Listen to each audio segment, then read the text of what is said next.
Good morning, third and fourth grade arrows. Today is session 7 of our personal narrative writing unit.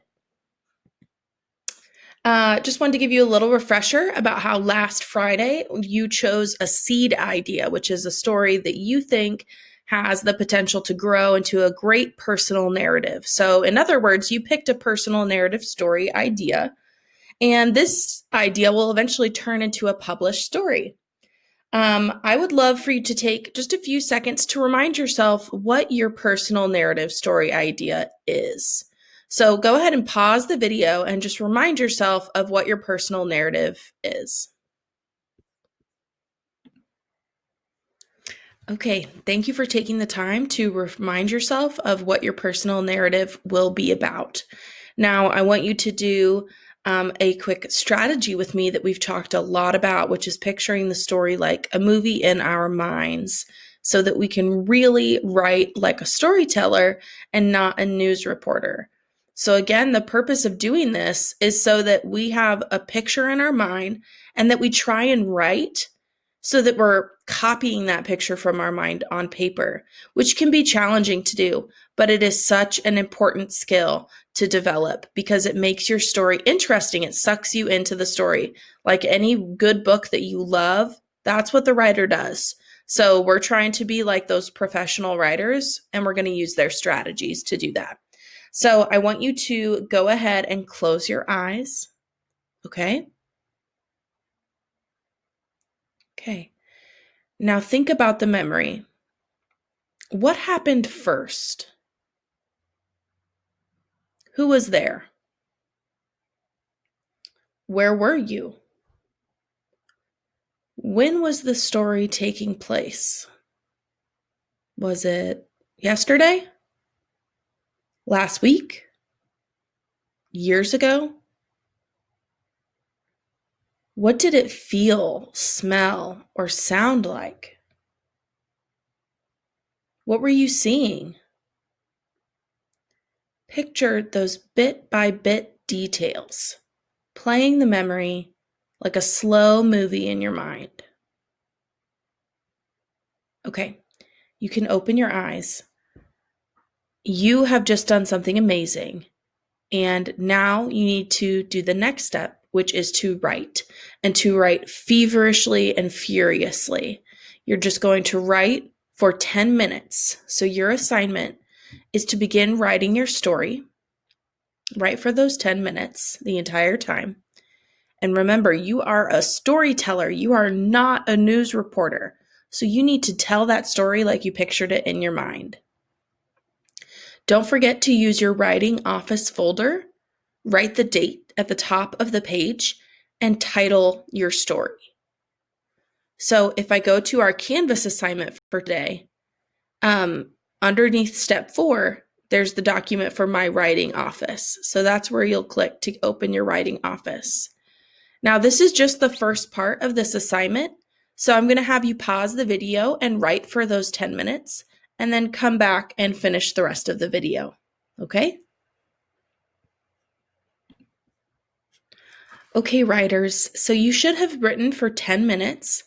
And I was thinking about how important the beginning of a story is, because that's when it really hooks you in if it's good, like a fisherman yanking a fish out of the water. If a story is really good, the beginning is probably going to be awesome and get you really excited about reading the book.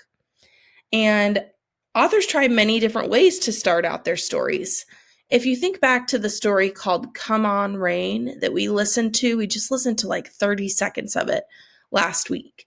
If you think about that story, it starts by, "Come on, Rain," Tessie said as she squinted into the sky. So that story starts with dialogue. If you put your eyes right here where my mouse is moving, that's the word dialogue. So dialogue is when characters in a story are talking, and they're talking out loud in the story. So it's not the narrator saying what characters are doing, but it's the characters in the story that are speaking. So one example of a lead or a hook, and those are both words for the beginning of a story, usually like the first sentence or the first couple of sentences, One option is dialogue. And so I came up with an example. And in this story, I'm at the beach. Don't forget to grab your sunglasses. It's a bright one today, my mom reminded me as we headed towards the front door of our vacation home. Okay, so right away, if I'm reading this story and I don't know the story and I don't know the person that wrote the story, I can infer or make a couple guesses about what's going on. They must be maybe at the beach, somewhere where it's bright and sunny and you would need sunglasses, and they're on vacation and they're with their mom. So I can infer that maybe this is a child, like a young person. It could be someone older, but the mom is reminding them to do something, so it sounds like a child. But this is also an interesting way to start your story with some dialogue. It just sort of puts you right in the middle of the story as the reader. So dialogue is one lead that many authors choose. That's what Karen Hess chose in her book, Come On Rain. Another fun lead idea is to use sound effects to start your story. So here's another one I came up with. Squawk, squawk, loudly screeched the white seagulls flying above me. So the sound effect is fun because there are so many sound effects that you can come up with. And it really also puts the reader in the story because they're hearing what you were hearing at the time. And I can also make some inferences from this story.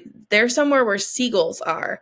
And seagulls are normally by the sea. So they're probably somewhere by a coastline. And this makes me think about the narrative writing checklist that you used to sort of grade your own writing so far.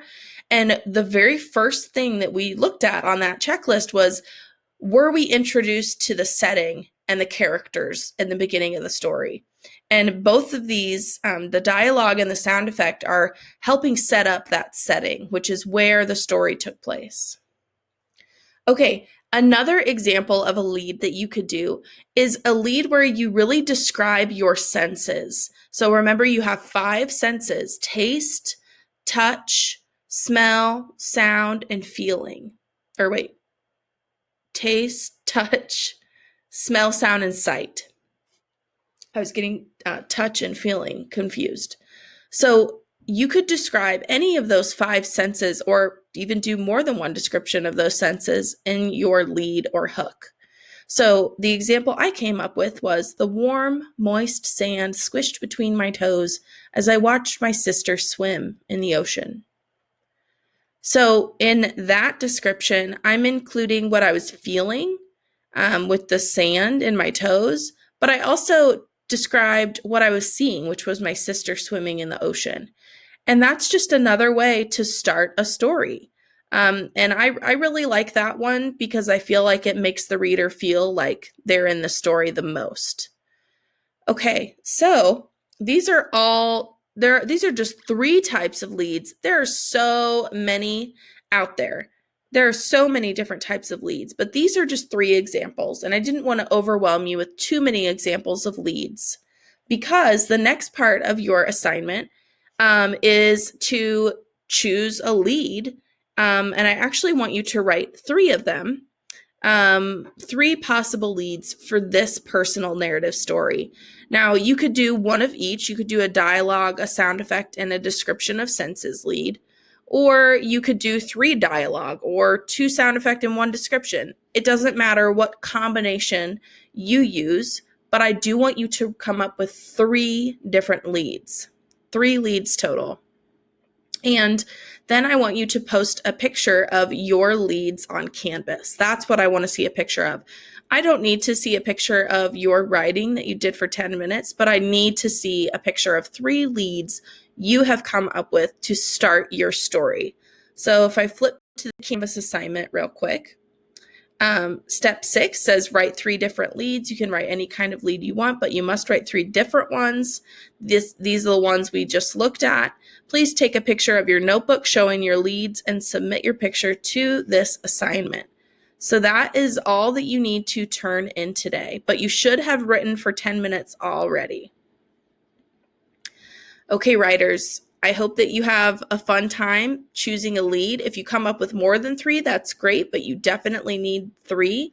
And I can't wait to see what you come up with. So have a great day. Thank you, writers.